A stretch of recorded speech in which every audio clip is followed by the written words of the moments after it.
Okay, so this is the first story I want to talk to you about, and then we'll get to the other stories. So, Rouse Avenue Court has ordered the framing of charges on sexual harassment allegations. I'm reading out of the Times of India, leveled by several women wrestlers against the former chief of the Wrestler Federation of India, sitting member of parliament, BJP leader Brij Bhushan Singh, and one other accused.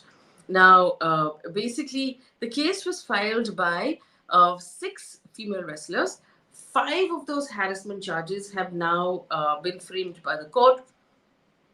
The sixth one, the court has acquitted Brij Bhushan Singh in, and the additional chief metropolitan magistrate, while passing the order, said that there is enough and sufficient material evidence.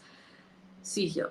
Enough sufficient material against Brij Bhushan Singh to proceed with sexual harassment of five women wrestlers with the offense of outraging the modesty of women.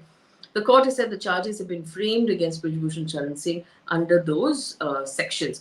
Now, the reason why I brought up this case, also there's one more accused, one Vinod Tomar. There are allegations against him as well.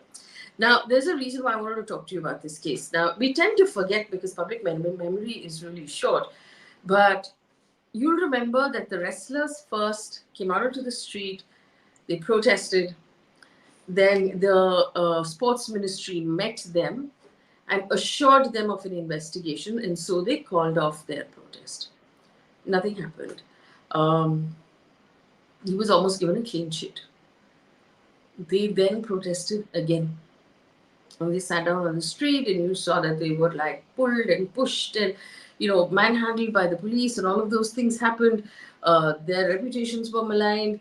Then the ministry assured them of a committee that would be put together. The committee was put together, and the committee apparently asked them terrible questions, uncomfortable questions, and effectively gave Brij Bhushan Singh a sort of clear chit again.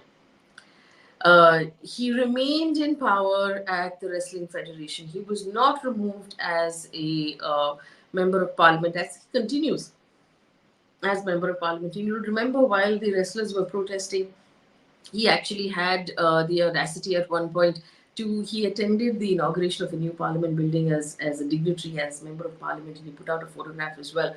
It was sort of a salt in the wounds of those wrestlers. After that, after he was removed from Wrestling Federation of India chair position, somebody very close to him was given that job. At that point, you'll remember Sakshi Malik actually quit as a wrestler. And they cried repeatedly in front of the press, and there was just no way to escape the power of this man. And now, even after all of this, we understand that his son has been given the ticket that he would have otherwise, contested. So the ruling party at this point not willing to let go of the winnability of that ticket. So the power remains with that family. He remains a very influential, powerful man. And like I've told you repeatedly, winnability trumps everything else during elections. Kirti is here saying you give better news than any other channel. Mohammed is here from Ghaziabad. Anil says your journalism makes us proud. That's my dog Phoebe. She doesn't approve of this story either. Sukhdev says coming events cast their shadow. Haywire in the Sandesh Kali, has it been proven it was completely orchestrated? So there are, interestingly, two cases. In Sandesh Kali, one woman has come forward and said that she was coerced into filing a false case against the TMC. At the same time, in the Prajwal Revana case, one person has allegedly come forward and said she was coerced into filing a false case against Prajwal Revana as well, or she was being coerced. So that's actually a story on the News Minute, and we're waiting for a second confirmation before we carry it on our news as well. Karan Bedi said, well, to be fair, from his hands, if yeah, so it's really, this case should actually make us sort of sit back and realize that when people are given this much power in our country, invariably it's power that they use to subjugate women, as we've seen, whether it's the Prajwal Revana case, whether it is this case, powerful men abusing that power constantly, and that is where we are right now. Venkat Chalam says charge sheeted finally. Somnath says on the right time today. You or me? So before we go any further into the next story, just wanted to remind everybody, please like, share, subscribe to our YouTube channel. We need a few more subs to actually cross 300,000. And if you can, please join our membership as well and support us financially. Hit the like button on this video so that it'll pop up a little more on the algorithm. Sagar says, scary how minimal justice is for our. That is true. Aman, Beti Bachao, Beti Padhao. Shreya says, can we make criticism on his son contesting because of Brij Bhushan's deeds? It seems like a slippery slope. Rahul Gandhi, Indira Gandhi. That is true, Shreyas. I agree with you. We cannot hold the father's alleged crimes against the son. Effectively, the son has a clean record. But the father has been accused of a crime for multiple women, multiple athletes. And while choosing, so effectively the party in power had the option to not give him a ticket because of everything that he's allegedly done. But what they've done instead is by giving a family member the ticket, they have effectively kept the power close to him. So this individual, who obviously abuses power, will now retain power through his son. And that is the issue.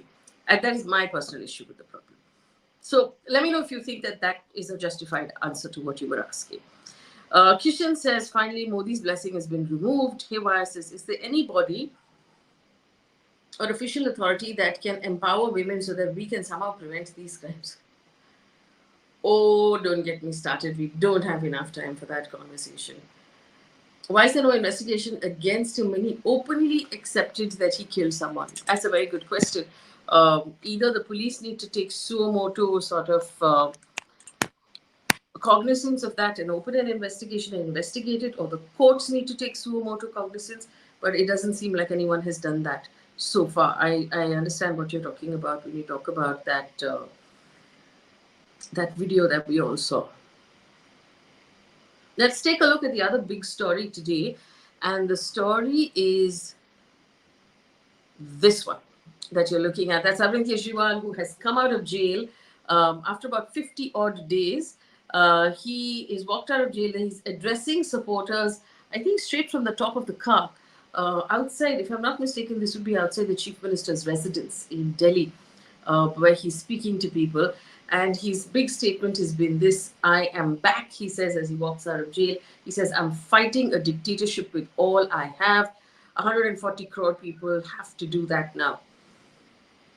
So he walked out of jail this evening. The Supreme Court granted him interim bail till the 1st of June. Party workers and leaders, including Punjab's Chief Minister Kejriwal's own wife Sunita, gathered outside of jail in anticipation of his release. Addressing the crowd, Kejriwal said, so this is outside of the jail, not outside of his house.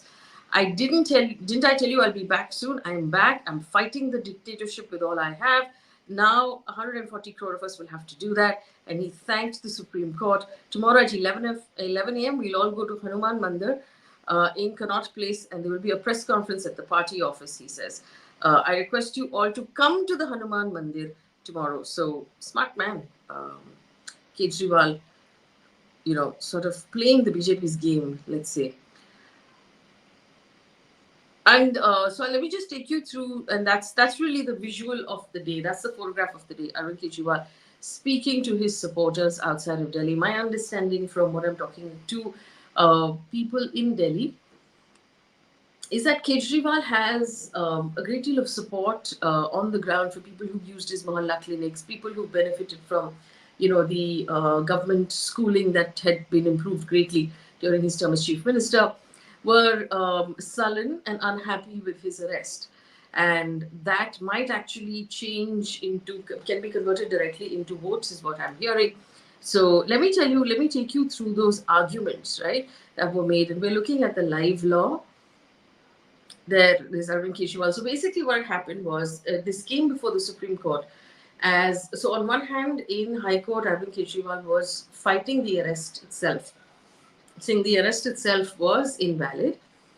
In Supreme Court, there was an interim bail that was requested to allow him to campaign because there's an election on. So the court had to answer this question. On one hand, Arvind Kejriwal's lawyers were arguing that he should be allowed to campaign before this very important election.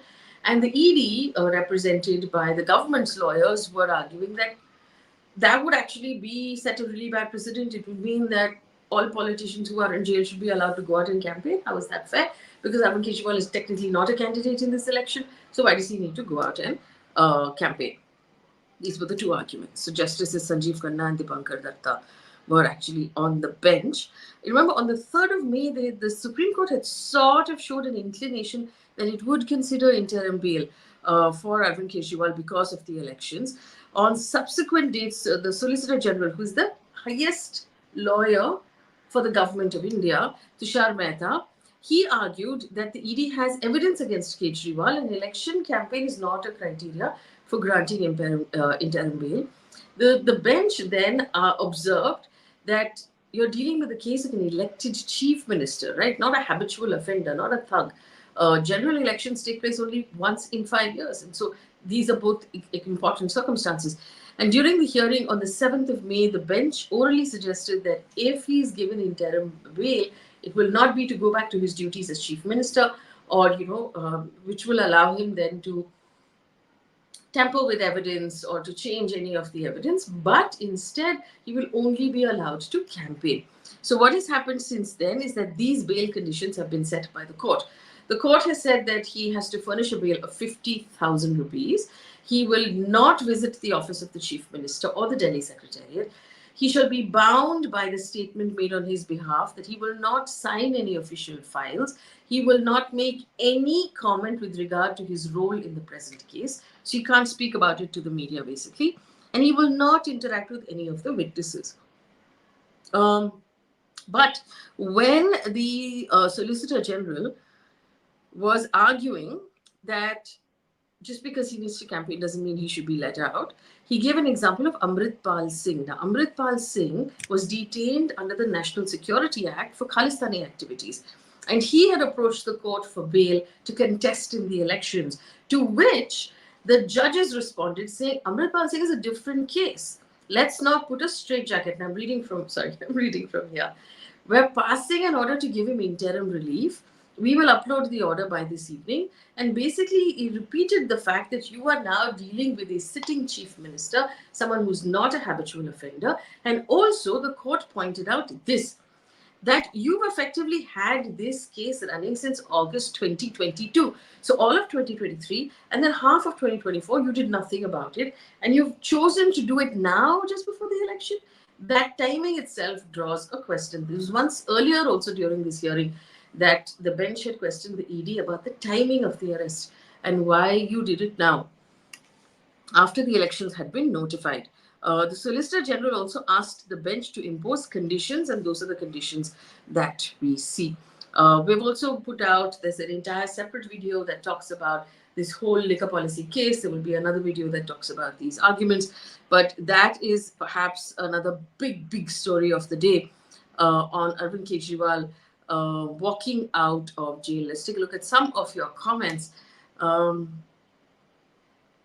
Shreya says, in that case, can the son have the opportunity to contest ever? It sounds like Amitabh Bachchan movie. No, I understand. I mean, I get what you're saying. Maybe contest, I mean, from a different constituency. The fact that this is happening right now, let me see. Mohammed Shanwaz says, now the BJP needs to take action. The Delhi police should arrest him. Again, not condoning Brij Bhushan's actions at all. No, I completely agree with you. It's a very good argument, and we should perhaps consider it. Aman Peshawari, one request. Please look at how Bangladesh is sewing up India's airspace for apparel exports, and that is affecting India's garment exporters. That's interesting. I'll take a look at that story. Thank you.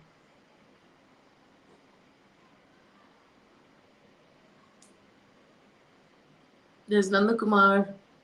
And there is Gaurav. Why I think that he purposefully held till Gujarat election because Aam Aadmi Party is a huge voter base in Gujarat. Noob question. If you have contradicting judgments like Supreme Court and High Court, obviously Supreme Court judgment will be upheld. Yes, that is true. But in some introspection as to why High Court decision was different, is there a bias? So it depends, right? So if I'm not mistaken, the case, it depends on what plea is brought before the court. So in the High Court, the plea that was brought by Arvind Kejriwal's lawyers was against the arrest itself, saying that this arrest should have never happened. Now, if you want to argue that this arrest should have never happened, then you're making a much larger argument. But the argument for bail is different, like I told you. In our law, if you've been accused of a case and the investigation is on, you are entitled to bail as long as you are not going to flee, you are not going to tamper with evidence, and you're not going to intimidate witnesses. These are the only three conditions. So the bail arguments tend to be a lot simpler than either tossing out the entire case, saying that the arrest itself was invalid, or arguing that case. So I think the case that was brought before the Supreme Court was interim bail to campaign for elections, which is why he's been granted bail till the 1st of June, when the campaigning will end, the last day of voting is over, and then he has to, technically, as per this judgment, go back to jail. Understood? Vikram says Kejriwal will now eat up the BJP. Okay, 7+ seats for the BJP. Delhi is altogether what, 10 seats? 7 seats, 10 seats, I think. Parth says, okay, Kejriwal will destroy. Gaurav, another video came from Bhopal where the father has taken a child, allowing his minor son to vote. Yes, I saw that. Sukhdev, the reason why BJP wanted to control appointments of judges in Supreme Court, Election Commission has been compromised. I don't know if the BJP is controlling the appointments of judges in the Supreme Court, but they're definitely controlling the appointment of the Election Commissioner. Okay, let's move on to other stories, guys. Come. Let's see what else is going on. I think it's also the Kejriwal. Yep. This is a Kejriwal story. This is a Kejriwal judgment. It's available on the Live Law website if you are so inclined to read all 8 pages of the judgment, as we were talking about. This is the Brij Bhushan Singh story that we just read about. Oh, this is a good one. Sorry, this is the one I wanted to talk to you about. So this is the Election Commissioner, Shriman Rajiv Kumar, Chief Election Commissioner of India. Okay, so the Congress Party has. Just 1 second, I need to sip my coffee to straighten my face out a little bit. Wait, I'm going to do this with a straight face. I can't do this with a straight face. Okay, the Election Commissioner, the Congress President Mallikarjun Kharge, in his letter, told the Election Commissioner that there's been discrepancies in voter turnout data. And this is reflected at, and they basically asked the Election Commission to, opposition leaders had said, why is there such a massive delay in releasing the final voter data in the first 2 phases? And is there apparently there were discrepancies in some figures. I want to remind you basically that in Tripura, for example, in some places the voter turnout was 103%.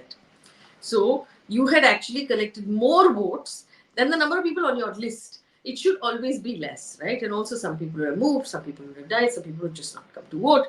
How can it possibly be more than the list? It suggests that something is wrong. To which the Election Commission has, in this case, responded very promptly. Up till now, the Election Commission doesn't respond promptly. In this case, it has responded promptly. And it has said that this letter by the opposition is biased and a deliberate attempt to spread confusion on the credibility of the election. So this is what the Election Commission has said. I'm doing it with a straight face. Utterances from the president of the National Political Party attacking the very credibility of the electoral steps and processes which have a negative impact on voter participation can be seen as a means to deter the elector from exercising their franchise or demoralizing a huge number of election staff and machinery, which is mainly drawn from respective state governments. Okay, you get what I'm saying. So effectively, in this case, what the Election Commission is telling Mallikarjun, what the Election Commission is saying is accusing Mallikarjun Kharge and the opposition of asking questions, saying that you're demoralizing the entire system and you're affecting the credibility. It's completely baseless for you to ask these questions. I can tell you without a shadow of doubt, without having to consult any sort of legal expert, that the Election Commission in this case is 100% wrong. Because in our democracy, the thing you are allowed to do above all else is ask questions. You are allowed to ask questions. You are 100% allowed to demand answers from public authorities like the Election Commission, saying, hey, your numbers are not adding up. The math is not mathing. What is going on? And this, filibustering sort of answer, saying, oh, how can you ask a question like this? Who do you think you are? Is just not acceptable. And I just think that given how slow the Election Commission has been in reacting to every other complaint that has come to it, the fact that in this case it felt the need to jump up immediately and respond is just really like unbelievable.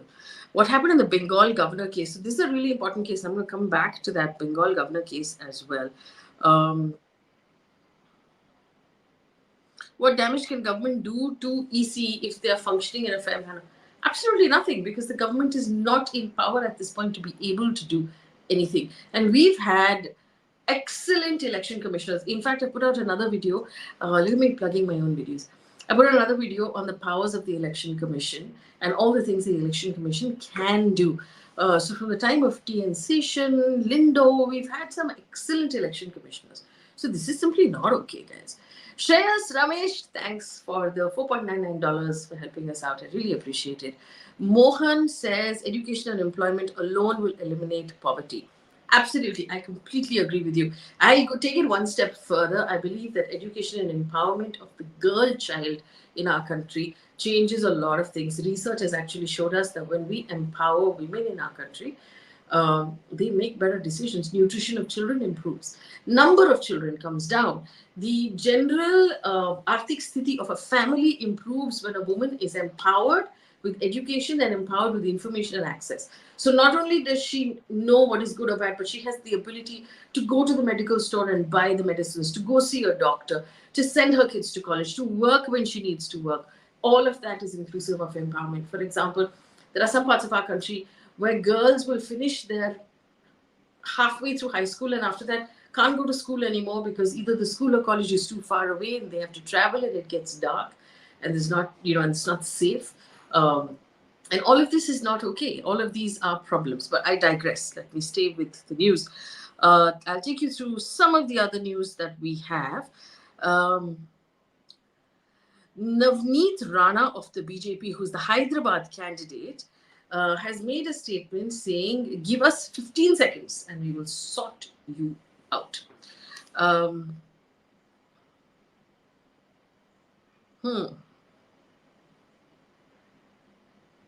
So basically, this is what Rana had said. Akbaruddin, I think she's talking about Owaisi, had said, remove the police for 15 minutes and we'll show you what we can do. And so she said, I say you take 15 minutes, we'll only take 15 seconds. And there's been some backlash from Owaisi, who has then asked the Telangana Chief Minister, who's a Congress Chief Minister, to take action against this leader. This is the Arvind Kejriwal story. The other story I wanted to talk to you about is Bangalore. While raining in Bangalore, widespread damage, flooding on the main roads, trees uprooted, flights diverted, expectations of thunder shower, gusty winds in some areas. The good thing is the temperature becomes gorgeous in Bangalore with some rain. I can almost smell it. Bad thing is what nonsense they have done to the city. Look at it. It's either there's not a drop to drink or water everywhere. So this is, it's all been circled around by experts repeatedly, the fact that the lakes have been dried up, which means that there's no sink and the water cannot go into the ground, which is what needs to happen in Bangalore. And that's why the water is filling up on the roads. So the people in charge in Bangalore, if you can hear common sense, need to just fix this problem. And we're going to keep bringing it up until that problem is in fact fixed.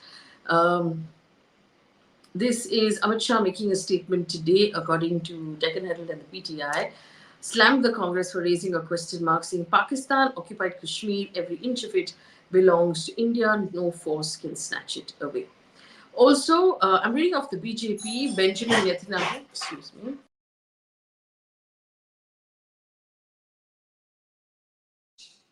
I'm reading out of the BBC, Benjamin Netanyahu saying that he will defeat Hamas. But more than that, he has basically, you remember Joe Biden said that if Netanyahu continues to bomb the city of Rafah, which is where all of the Gazans have sort of gathered looking for safety, if they bomb that area, that he will withhold um, the weapons that are being sent, to which Benjamin Netanyahu said that Israel can stand alone if it needs to. It doesn't need the US. He actually went as far as saying, we will fight with our fingernails if we have to, but we will not stop. Some of the visuals coming out of Gaza really are quite upsetting. Well, that's the news that I have for you today, but I'm curious to see what your comments are.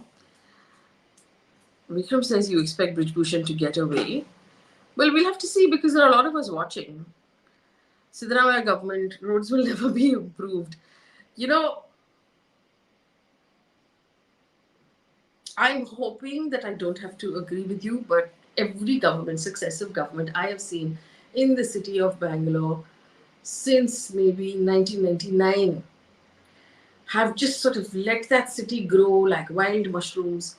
Construction, construction, construction, construction, borewell, borewell, borewell, borewell. No plan. Just make money. Gaurav says Prashant Bhushan has filed a fresh petition in the Supreme Court to pressure the Election Commission to release complete voter count. Hopefully that works out. Sukhdev says expect 100 plus votes in some constituencies of the Lok Sabha in recent elections. Supreme Court will face multiple cases. Has there been BBMP elections? So Shreyas, there's been no BBMP elections. In Mumbai, we've had no BMC elections now for a couple of years. So we have no representation in the local council. It has to be called by the chief minister. And there's something horribly wrong about the fact that we don't have local elections. Bangalore new airport is damaged and leaking. Yeah, that's really, such a lot of money got spent in making that airport. It's complete rubbish. All right. I'm going to leave you guys here. Joel, thanks so much for tuning in. Leave comments in this thing of the stories you believe that we should tackle, and we'll take that out. I'm also going to put out a longer explanation on the entire Arvind Kejriwal case and the arguments that were made before the court. You can share that as well. We're going to start a WhatsApp channel on which we will share our stories, and then you can pass them on to friends and family on WhatsApp. Give me a thumbs up if you think a WhatsApp channel will be useful, so that the stories that we're writing on our app and our website can be shared very easily with you. So Aman, thanks for DMing the articles about Bangladesh exporters. I want to take a look at that. Thanks so much. Gaurav says awesome video. Thank you so much, guys. I really like hanging out with you, and I appreciate the fact that you all make time to hang out with me. All right, so I'm going to leave you here. Thank you so much. Lots of fun. Working on another video immediately after this. Remember, like, share, subscribe, sign up for our membership site. Have a nice night.